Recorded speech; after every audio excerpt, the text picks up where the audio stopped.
ততদিন রাস্তায় থাকবো, রাজপথেই থাকবো। যেহেতু ওনারা জাতীয় নির্বাচনটা মেনে নিচ্ছে, যেহেতু জাতীয় নির্বাচন হয়েছে জনগণের ইয়েতে, গণভোটও জনগণের ইয়েতেই হয়েছে, জনগণের ইচ্ছাতেই হয়েছে, তাহলে দুইটাই মানতে হবে। যদি আমাদের গণভোট না মানে তাহলে আমরা জাতীয় নির্বাচন মানবো না, মানলে দুইটাই নামতে হবে। অবশ্যই।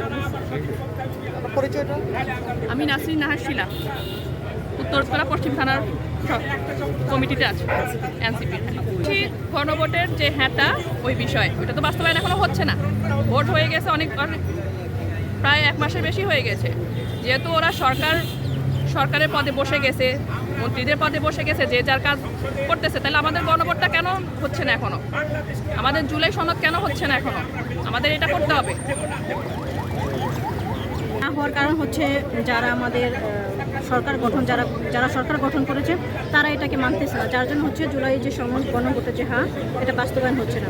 তো আমাদের হচ্ছে জাতীয় নির্বাচন 2টা ব্যালট পেপার, সেটা একটা হচ্ছে সরকার নির্বাচনের ক্ষেত্রে, আরেকটা হচ্ছে গণভোটের ক্ষেত্রে। তো দুইটাই যেহেতু তারা মেনে নির্বাচনে আসছে, তাহলে তারা জাতীয় নির্বাচনকে মানতেছে, তাহলে তারা গণভোটকে কেন মানতেছে না? যদি গণভোটকে না মানে তাহলে তো নির্বাচনের কোনো মানে থাকবে না, দুইটাই অবৈধ। আর যদি বৈধ হয় দুইটাই বৈধ, কারণ দুইটাতে আমরা তো রায় পেয়েছি।